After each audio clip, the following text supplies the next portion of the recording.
Hi, it's Ramesha here with Vocal Bliss. Today I would like to talk about things that you can do after you haven't sung for a long time. You've taken maybe a break. Maybe some of you haven't sung at all during the pandemic and they're now going back to maybe their choir or their singing activities, or maybe starting singing again because now it's possible to perform live again. So I would like to give you some suggestions for things that you can do to gradually go back into uh, how you do things and how you sing, and go back to building up your vocal fitness. So this is what we're going to talk about. But first of all, I want to invite you to subscribe to my channel so that you receive notifications for future videos. Okay, so what can you do to get slowly back into the habit of singing regularly without doing too much that can be detrimental to your vocal cords? My wife and I direct the community choir here, so we're in this exact situation. So I'm giving them some advice, and I thought I'd jump in here and also share these things with you. So first of all, I'd like to remind you, or if you don't know it, that basically your voice is a muscle. There's different muscles there that work to create the voice, especially when you sing.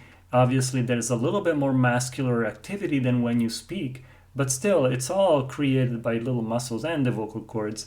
And so, if you think about it that way, imagine that you're planning to start running after a long period of being kind of sedentary, so you haven't exercised much, and you all of a sudden you want to start running. Well, probably the best thing that you can do is to not get up from your chair and start running, but you have to kind of factor in some preparation time to slowly get you to the point where you want to be. So maybe for starters, it would be good to take a walk, maybe instead of start running right away.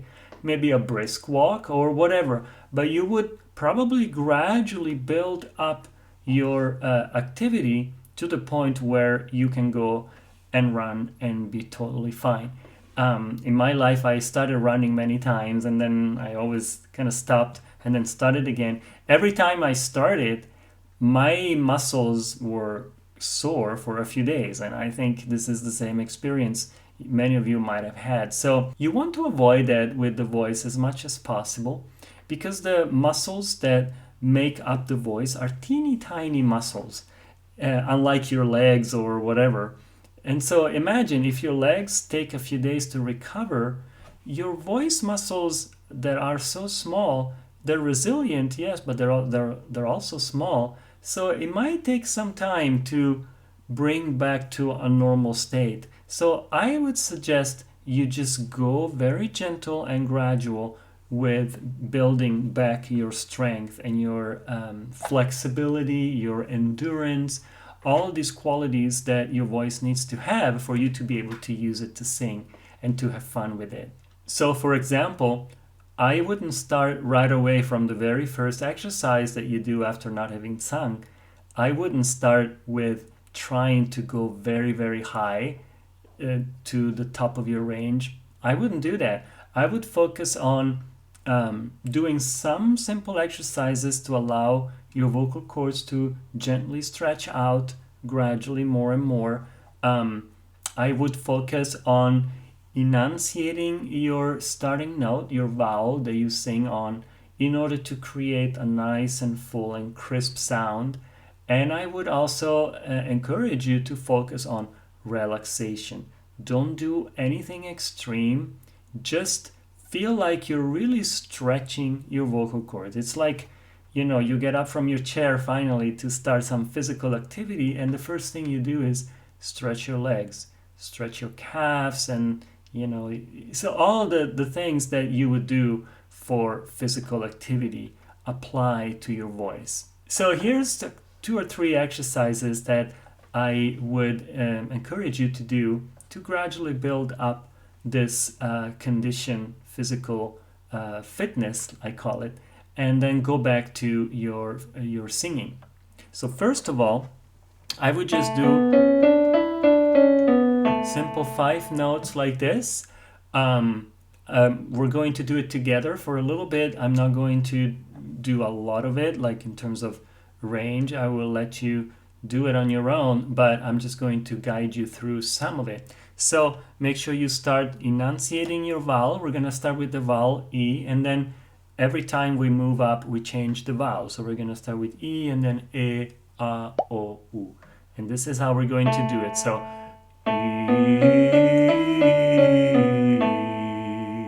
and then go up.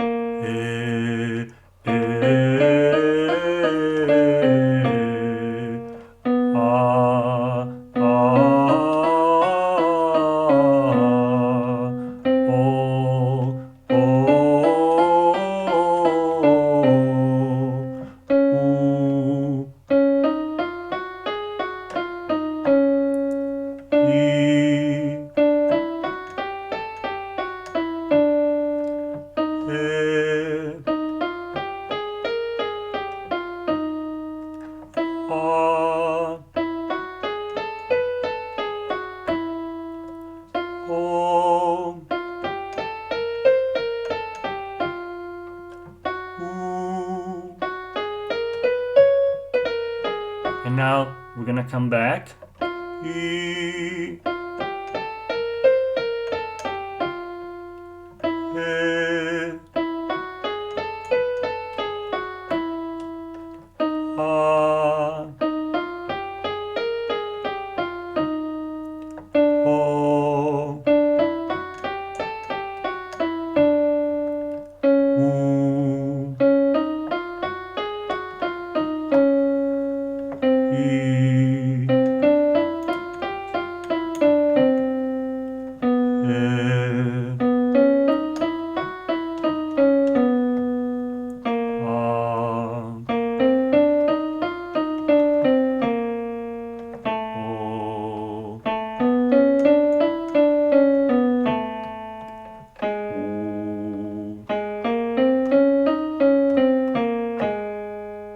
Okay, so this is a simple exercise, no strain, nothing. It doesn't go very high, but it allows your vocal cords to, move again and say, oh, okay, now this is happening. So another exercise that you can try is an octave long, and you can start in the same spot where we started the previous one. Simple like this, just an arpeggio like this. So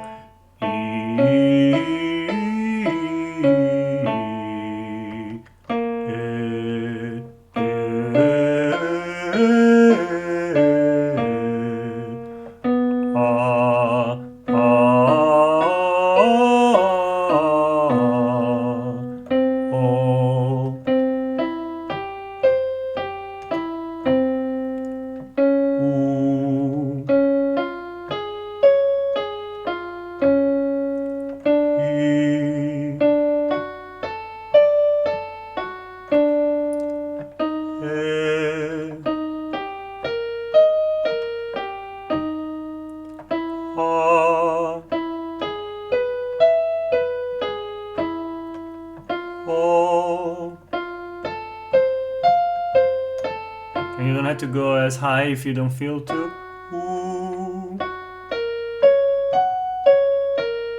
And then come back down.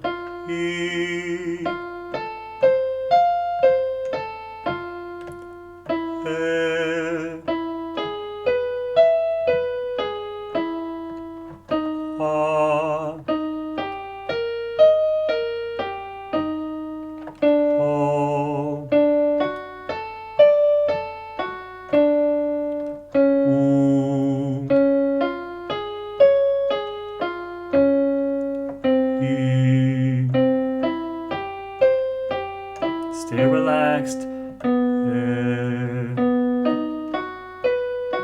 Pronounce full but relaxed. Oh.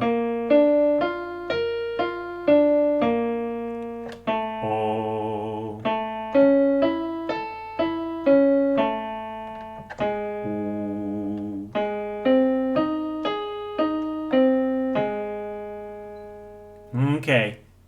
Very good. So one last quick exercise I'd like to show you is something that allows you to gradually let go and relax more consciously your voice muscles as you do it. It's about going a little bit lower. So we're gonna start maybe here. And maybe just with the vowel ah, we're going to ah,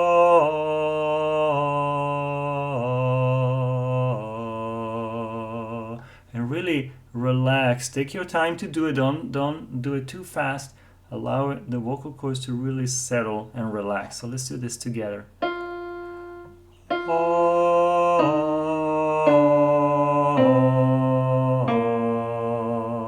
And we're gonna start one lower.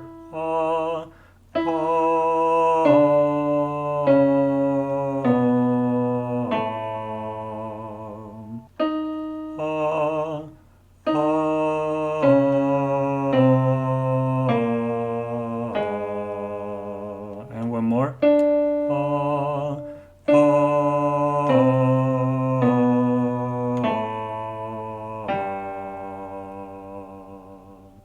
So that the voice has the time to settle down, to relax, to stretch out, and also holding the notes is very soothing. It's like a massage to the vocal cords.